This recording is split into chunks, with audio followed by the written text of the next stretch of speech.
बिल्कुल, हमारे यशस्वी मुख्यमंत्री जी और उनकी पूरी कैबिनेट को, मंत्रिमंडल को बहुत बहुत बधाई, आभार, जिन्होंने इतना एक अच्छा निर्णय लिया। क्योंकि उज्जैन जो धार्मिक नगरी है और बरसों से हमारे संतों की, हमारे जनता जनार्दन की जो मांग थी कि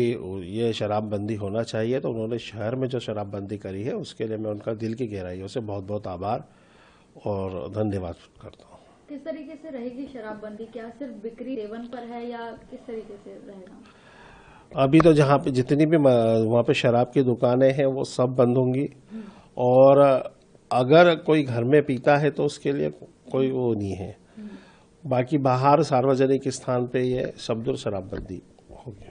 सर, क्योंकि उज्जैन में कई मंदिरों में शराब भी किया जाता है सर, जैसे काल भैरव मंदिर है, तो इसको कैसे आप व्यवस्थित करेंगे, कैसे मैनेज करेंगे सर? हाँ, हमारे यहाँ पे भगवान काल भैरव पे मदिरा का पान करवाया जाता है, भगवान को चढ़ी जाती है, और उसके लिए भी कोई अल्टरनेट व्यवस्था, जैसे कोई तीर्थयात्री दर्शनार्थी बाहर से आता है तो वो अपने साथ लेके आएगा, तो वो उसके लिए कोई रोक नहीं है। भगवान के लिए क्या रोक है? भगवान के लिए तो सब दरबार है भगवान का, तो उसकी वो जो उनका भोग है वो तो उनको लगेगा ही। जी, इसके साथ ही सर वक्फ अमर वो कल पेश किया जा सकता है 12 बजे, जो जानकारी मिल रही है। कई लोग इसका विरोध कर रहे हैं, खासतौर पर ऑपोजिशन की तरफ से लगातार इसका विरोध किया जा रहा है कि मुस्लिमों के जो अधिकार है वो छीनने की बात हो रही है, मस्जिद छीनने की बात हो रही है, क्या कहें? ये एक अच्छी बात है कि हमसे ज़्यादा, सांसदों से ज़्यादा मीडिया को जानकारी रहती है कि कल 12 बजे पेश होने जा रहा है, लेकिन अभी तक मुझे कोई ऑथेंटिक जानकारी नहीं है, और पेश होगा तो बिल्कुल बहुमत से हम उसको पारित करेंगे। मध्य प्रदेश के अंदर जो धार्मिक स्थल है उन पर पूरी तरह से मदिरा पर प्रतिबंध लगाया है। उसके लिए मैं माननीय मुख्यमंत्री जी डॉक्टर मोहन यादव जी को पूरे प्रदेश की जनता की तरफ से और सभी सनातनी धर्म में आस्था रखने वाले सभी श्रद्धालुओं की तरफ से भी बहुत बहुत धन्यवाद देता हूं कि निश्चित रूप से क्योंकि एक ओमकारेश्वर ज्योतिर्लिंग मेरे लोकसभा क्षेत्र में भी आता है,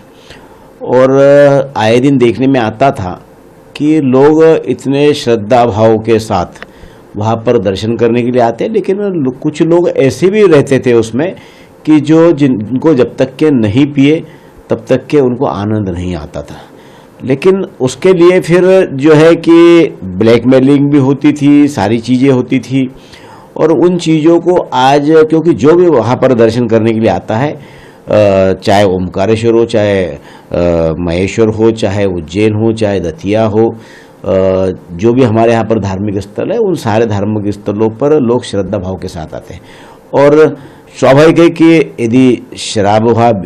बिकेगी तो शराब के साथ साथ मांस और मदिरा ये सारी चीज़ें चलती, तो जो लोग जिस भाव के साथ आते हैं उनके भावनाओं को कहीं न कहीं ठेस पहुँचती थी। तो हमारे मुख्यमंत्री जी ने पूरी तरह से इस पे प्रतिबंध लगाने का निर्णय किया है। ठीक है, ये प्रतिबंध लगने के बाद सरकार के रेवेन्यू में जरूर कुछ नुकसान होगा, कमी आएगी, लेकिन उसकी भरपाई हम और अन्य जगह से करेंगे। हमारे मुख्यमंत्री जी दूरदृष्टि वाले मुख्यमंत्री जी हैं, उन्होंने जो निर्णय किया है बहुत ही एक कठोर निर्णय है, और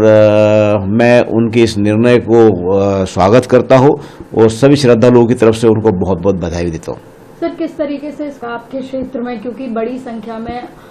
लोगों को कंट्रोल करना है, या किस तरीके से आप जागरूकता बढ़ाएंगे? देखिए, सामाजिक संस्थाओं की तरफ से भी इसमें लोगों में जागरूकता लाएंगे, और जब लोगों को ये पता चलेगा, जो श्रद्धा के साथ दर्शन करने के लिए आते हैं, उनको ये पता चलेगा कि यहाँ पर पूरी तरह से प्रतिबंधित है, तो और जो पीने वाले लोग नहीं है वो भी उस पर नजर रखेंगे, वो भी कहेंगे कि नहीं, हाँ यदि ऐसा कुछ मान लो करने की कोशिश करता भी है, वैसे तो कोई कोशिश करेगा नहीं, लेकिन ऐसा कुछ होता भी है तो उसके ऊपर सारे समाज की नज़र रहेगी, और प्रशासन भी उसमें पूरी मुस्तैदी के साथ वहाँ पर सतर्क रहेगा कि कहीं से भी आजू बाजू से वहाँ पर मदिरा का सेवन कोई कर पाए, इसके लिए पूरी तरह से प्रतिबंध लगाने का प्रयास किया जाए। अगर आप ये वीडियो YouTube पर देख रहे हैं तो हमारे चैनल को सब्सक्राइब कर बेल आइकन दबाएं, और Facebook पर देख रहे हैं तो हमारे पेज को लाइक करें। 8 मिलियन प्लस सब्सक्राइबर, आपके इस भरोसे के लिए बहुत धन्यवाद।